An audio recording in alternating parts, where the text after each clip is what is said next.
Κόβω. Σας δείχνω πώς είναι μέσα. Δείτε πώς είναι μέσα.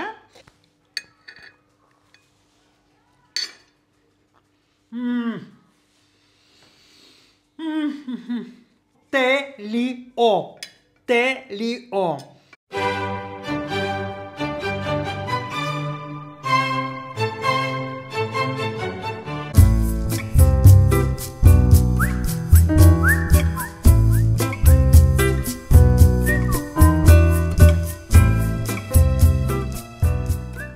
Γεια σας φίλοι μου, είμαστε στο Melody of Taste with Talpina, το κορίτσι που είναι στην καρέκλα μου πάλι και παρακολουθεί όλη τη διαδικασία, μεγάλη κουτσομπόλα, ο Πελοπίδας, το κοτέτσι του και βεβαίως ο Οπερατέρ, και σας καλωσορίζουμε πάλι στη κουζίνα μας. Καλώς ήρθατε καινούριοι φίλοι, αυξάνονται συνεχώς, σας μερσώ τα μάλα, πολύ ευχάριστα είναι αυτά, πληθαίνει η παρέα και σας ευχαριστώ αυτό. Αν δεν θα ήσασταν εσείς, δεν θα υπήρχε και το κανάλι, εννοείται. Λοιπόν, τι σας δείχνω σήμερα. Σχεδόν όλες οι κυρίες όταν έκανα την ερώτηση τι να φτιάξω για το σημερινό βίντεο, αν να φτιάξω το πασούτσι στολμά ή το ρύζι, το πιλάφι, μου είπαν όλες ότι θέλουν να δουν αυτή τη συνταγή. Για κάποιο λόγο ήμουν σίγουρη ότι θα γίνει αυτό, γιατί τα περισσότερα φαγητά τα ξέρουμε όλες μας να φτιάχνουμε. Συνεπώς, έχουμε σήμερα το πασούτσι στολμά, αρμένικος τολμάς, νηστίσιμος, όμως δεν το φτιάχνουν πριν το Πάσχα στη Σαρακοστή, λοιπόν το φτιάχνουν τα Χριστούγεννα. Εμείς όμως θα το φτιάξουμε τώρα, δεν έχει είναι τα υλικά τα οποία χρησιμοποιούμε και το χειμώνα και το καλοκαίρι, και αυτό που ήθελα να σας επισημάνω, ότι για να σας δείξω σήμερα την συνταγή αυτή, τα όσπρια που είναι ρεβίθια και φασόλια τα έχω βράσει για να κερδίσουμε το χρόνο. Και ξαναλέω για το λάχανο, αν θα φτιάξετε με φρέσκο λάχανο, γιατί γίνεται να φτιάξετε και με φρέσκο λάχανο, θα βάλετε λεμόνι, να έχει μία οξύτητα. Αν θα φτιάξετε με τουρσί, τότε δεν χρειάζεται τίποτα. Πού θα βρείτε το τουρσί? Λοιπόν, υπάρχουν σίγουρα, εσείς που είστε στην Αθήνα, μπορείτε να πάτε στη Βαρβάκιος Αγορά, στην Αθηνάς, και υπάρχουν όλων των ειδών τουρσιά που μπορείτε να πάρετε και το λάχανο. Τώρα στην επαρχία προφανώς να γνωρίζετε μαγαζιά που πουλάνε τα τουρσιά, ίσως θα το βρείτε. Αν δεν θα το βρείτε, θα το φτιάξετε με φρέσκο, μικρό το κακό. Και πάμε να σας πω τα υλικά για να ξεκινήσουμε να φτιάχνουμε. Φύγαμε!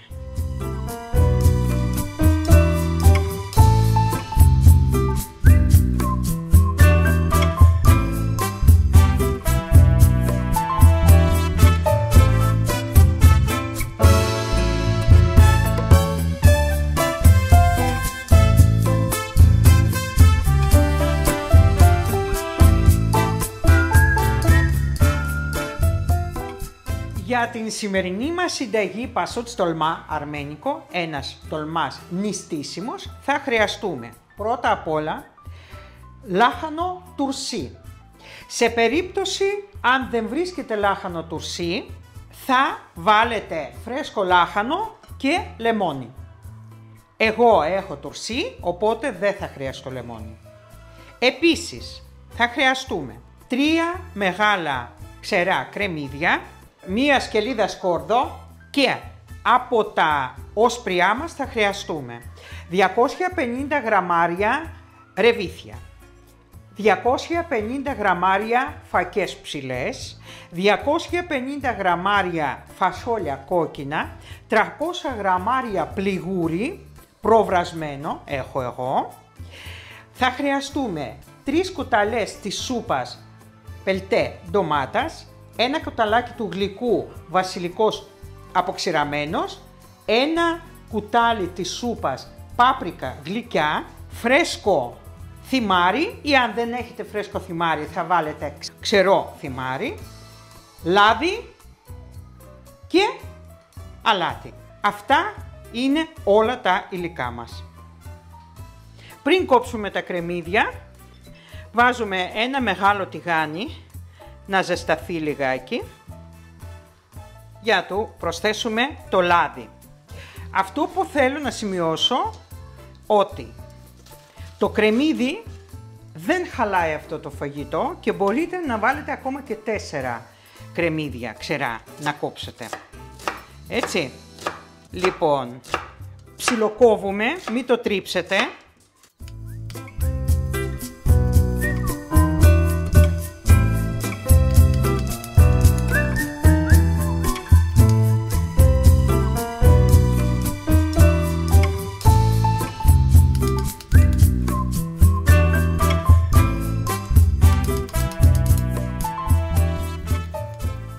Λοιπόν, έχει ζεσταθεί το τηγάνι μας και βάζουμε περίπου 200 ml λάδι. Δηλαδή θέλουμε λάδι αρκετό. Αυτό θα είναι όλο μας το λάδι για όλο το φαγητό, έτσι.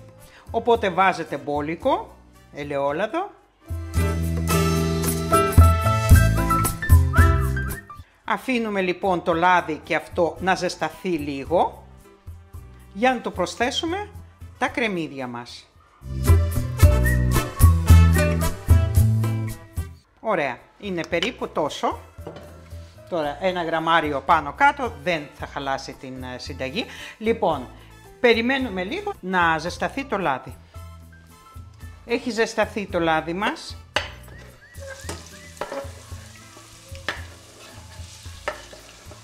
Προσθέτουμε, μη φοβάστε να μην σας φανεί ότι είναι πάρα πολύ. Αυτό θα δώσει όλη τη γεύση.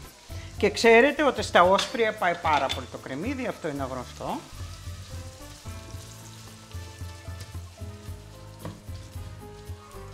Και σοτάρουμε μέχρι να πέσει όλος ο όγκος και να μαραθεί καλά και να μας δώσει λίγο χρώμα. Και μόλις θα είναι έτοιμο το κρεμμύδι, θα λιώσουμε μέσα μία σκελίδα σκόρδο. Λοιπόν, αφού έχει μαραθεί το κρεμμύδι, θα λιώσουμε μία σκελίδα σκόρδο μέσα. Αν θα χωρέσει. Χώρεσε, εντάξει. Πολύ ωραία μας το έλειωσε. Τέλειο.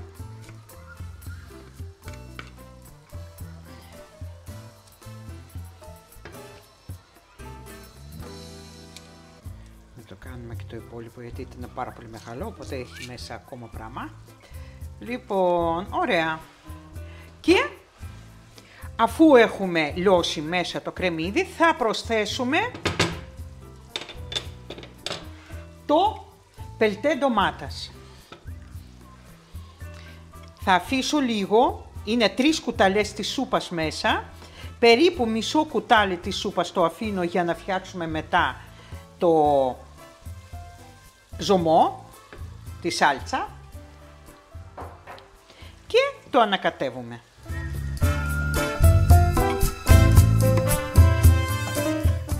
Ωραία.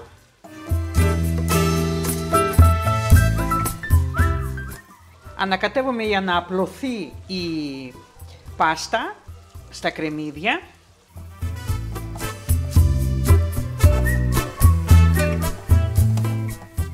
Είναι έτοιμο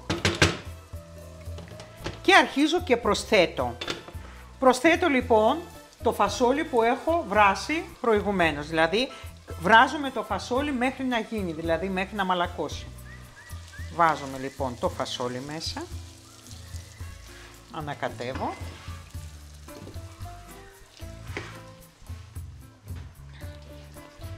Επίσης το ρεβίθι είναι έτοιμο. Βάζουμε το ρεβίθι.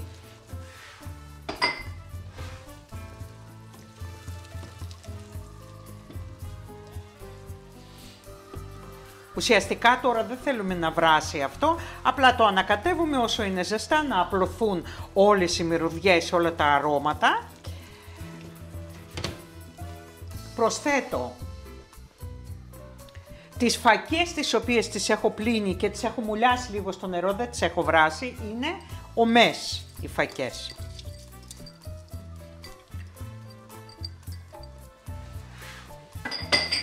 Ανακατεύω επίσης. Οι φακές θα προλάβουν να βράσουν όσο θα βράζουν οι ντολμάδες μας.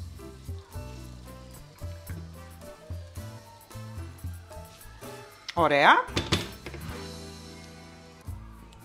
Και το τελευταίο προσθέτω το πληγούρι, το οποίο το πληγούρι, αν έχετε σκέτο, θα βάλετε σκέτο. Εγώ βρήκα ένα πληγούρι το οποίο έχει αποξηραμένα διάφορα ζαρζαβατικά μέσα. Βάζω και το πληγούρι, ανακατεύω και κλείνω. Δεν χρειάζεται άλλο βράσιμο, άλλο σοτάρισμα. Θα πάρει αυτή την θερμοκρασία και είναι μια χαρά.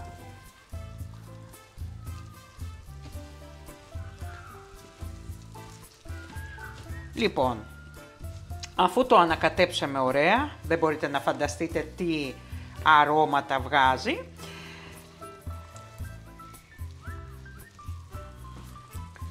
Αφού το ανακατέψαμε, αφήνουμε 2-3 λεπτά απλά για να ηρεμήσει πάνω στο σβησμένο μάτι. Λοιπόν, μεταφέρουμε όλο αυτό που φτιάξαμε σε ένα μπολ που θα συνεχίσουμε να το δουλεύουμε και να κρυώσει λιγάκι.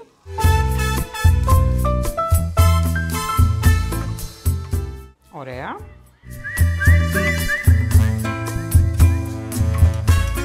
Τώρα θα βάλουμε τα μυρωδικά μας. Εδώ έχω ένα κουτάλι του γλυκού, λίγο παραπάνω, βασιλικός ξηρός.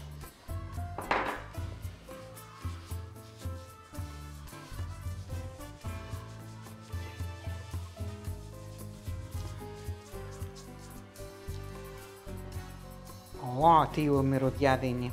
Λοιπόν, εδώ είναι ένα κουτάλι της σούπας γλυκιά πάπρικα.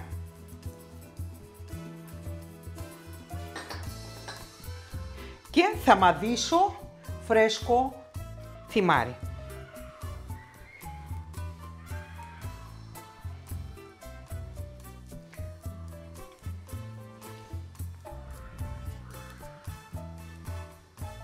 Βάζουμε και το αλάτι.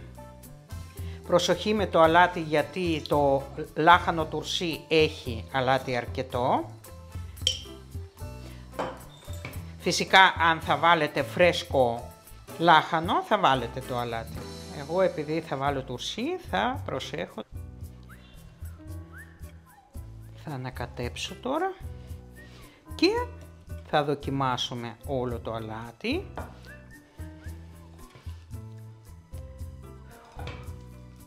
Τώρα αν σας αρέσει μαύρο πιπέρι μπορείτε να βάλετε, κανονικά δεν μπαίνει μαύρο πιπέρι εδώ τώρα, αλλά αν σας αρέσει μπορείτε να το βάλετε, να το κάνετε λιγάκι πιο πικάντικο. Λοιπόν, δοκιμάζω εγώ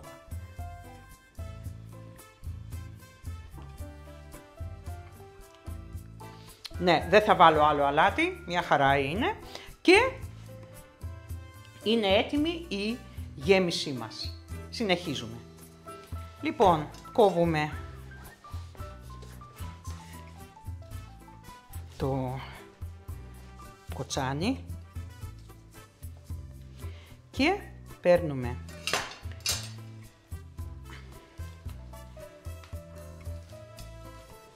τα φύλλα μας, χωρίζουμε, βγαίνουν πάρα πολύ εύκολα γιατί είναι τουρσί.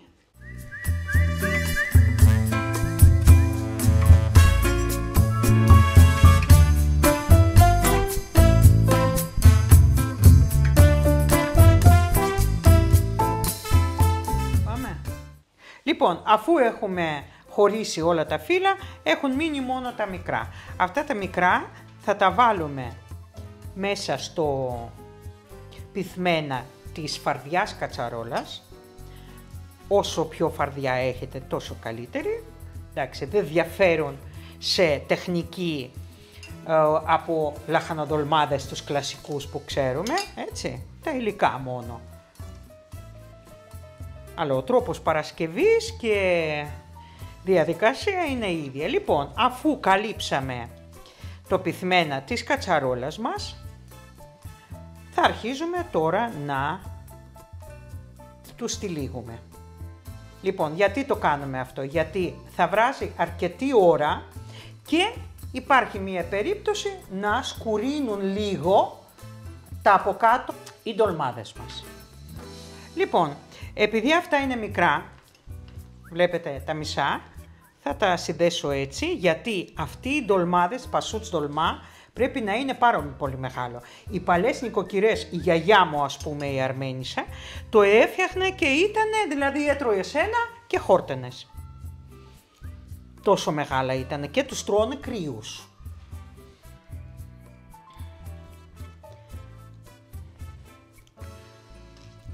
Είναι μεγάλος, αλλά φτιάχνω ακόμα πιο μεγαλύτερα από αυτά που σας δείχνω τώρα. Λοιπόν, εννοείται ότι κόβουμε το χοντρό μέρος από το κοτσάνι.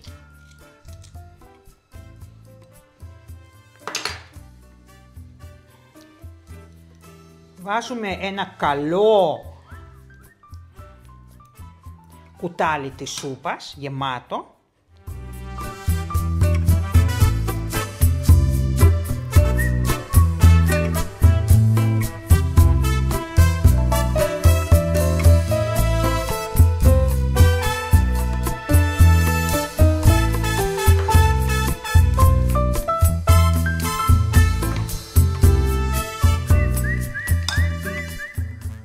Είναι πάρα πολύ κοντά η αρμένικη κουζίνα στην ελληνική, στην μεσογειακή κουζίνα, πολύ κοντά. Ωστόσο διαφέρει σε πάρα πολλά σημεία.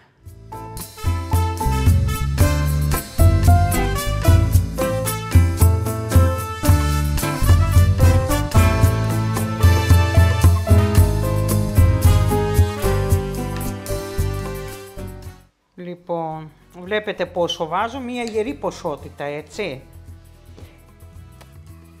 Αρκετή γέμιση και αυτό που πρέπει να κάνετε είναι να μην σφίγγετε πάρα πολύ, γιατί πρέπει να έχει χώρο οι φακές να βράσουν, έτσι. Θα το βάλουμε εδώ. Τέτοια μεγάλα πρέπει να είναι κανονικά, έτσι όπως έκανα τελευταίο, και αυτό θα σας δείξω. Αυτό είναι το πραγματικό μέγεθος. Έτσι το φτιάχνω στην Αρμένια, πάρα πολύ μεγάλος.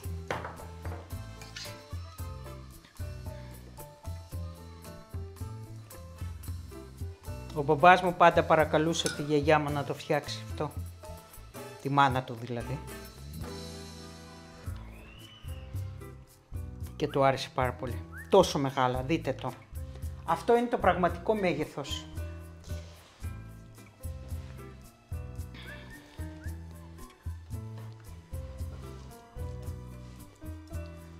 Θα μου μείνει η γέμιση, οπότε το φυλάω σε ένα γυάλινο δοχείο, στο ψυγείο και το φτιάχνω. Μην το βάλετε στην κατάψυξη, δεν κάνει.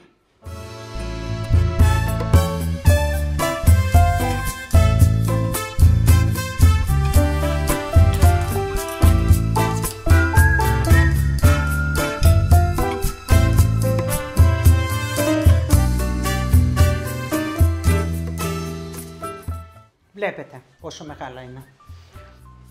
Νομίζω θα μου χωρέσει άλλο ένα και ήμουν ακριβώς. Λοιπόν, επειδή αυτό είναι λίγο σκισμένο, θα το βάλουμε, θα το κάνουμε ένα μπάλωμα. Και...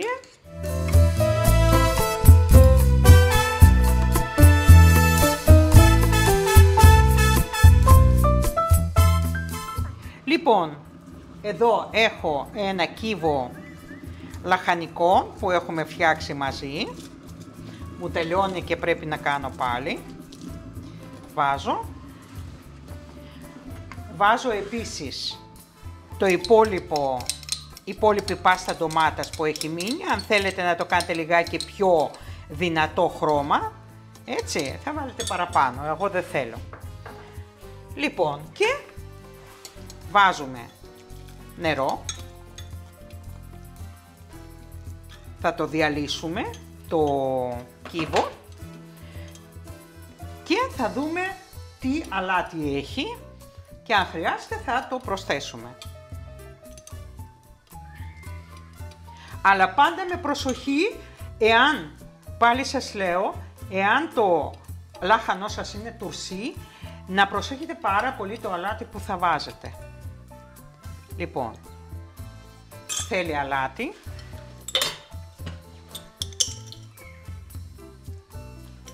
Δύο κουταλάκια μάλλον. Θα ανακατέψω.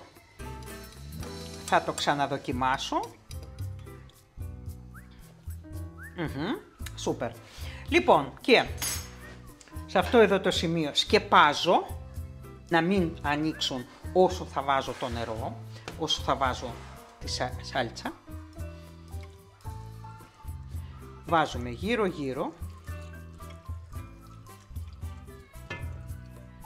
Περιμένουμε λίγο να πάει παντού το νερό.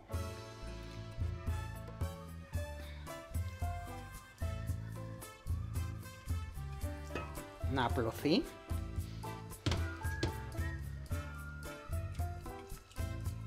Οπότε εδώ ήταν περίπου μισό λίτρο. Περίπου μισό λίτρο. Αλλά θα βάλουμε λίγο παραπάνω γιατί το πληγούρι δεν έχει βράσει. Οπότε θα τραβήξει το νερό, όπως και οι φακές θα τραβήξουμε, το ξέρουμε. Εκεί η στάθμη, όχι παραπάνω. Όχι παραπάνω, έτσι. Λοιπόν, σκεπάζω.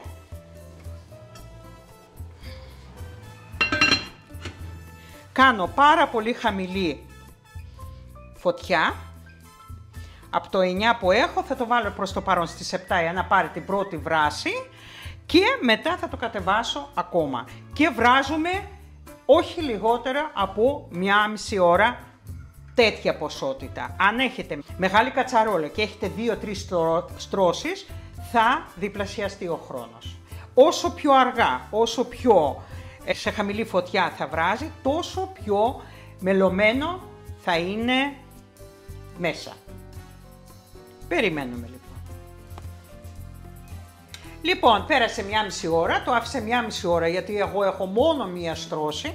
Εσείς αν θα κάνετε 2 στρώσεις και 3, θέλετε παραπάνω χρόνο από μένα. Οπότε βγάζουμε, δεν πρέπει να μείνει ο ζωμός που του βάλαμε σάλτσα, δηλαδή πρέπει να είναι στεγνά. Έτσι είναι αυτό το φαγητό, πρέπει να σωθεί όλο το νερό. Βγάζω λοιπόν και το πιάτο. Και βλέπετε πως είναι, δεν έχει σωθεί το νερό και πάμε τώρα να το δοκιμάσουμε. Και πάμε να το σερβίρουμε. Παίρνω ένα από μέσα.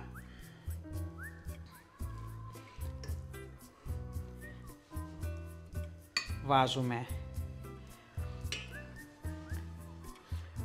Και θα το κόψουμε τώρα να δείτε πώς είναι μέσα. Κόβω.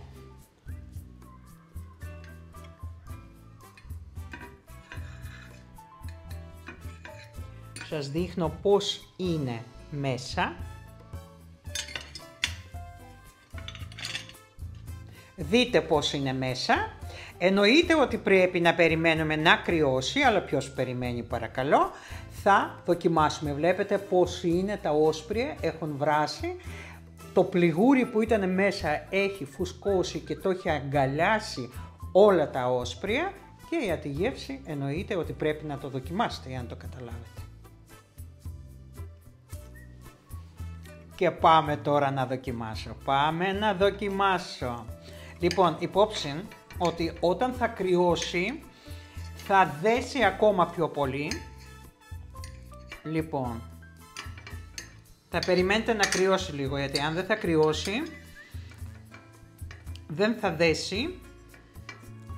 Μην το κάνετε αυτό που κάνω εγώ. Λοιπόν.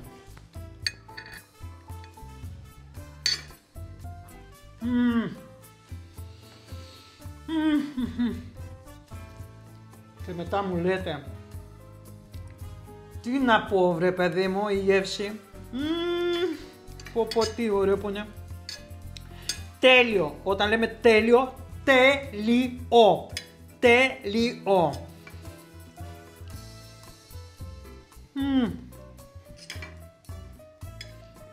Άμα θα κρυώσει αυτό θα δέσει και δεν θα είναι τόσο σπυρωτό, έτσι, πρέπει να μελώσει. Εντάξει.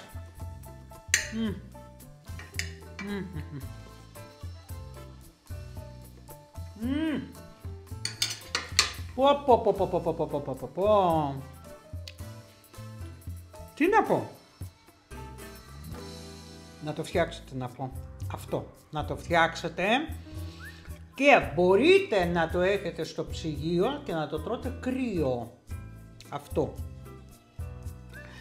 Αυτή ήταν η συνταγή μας, σημερινή. Αρμένικο παραδοσιακό πιάτο πασούτ στολμά που φτιάχνεται με τα όσπρια, νηστίσιμο, το φτιάχνουμε και τα Χριστούγεννα και το Πάσχα και εσάς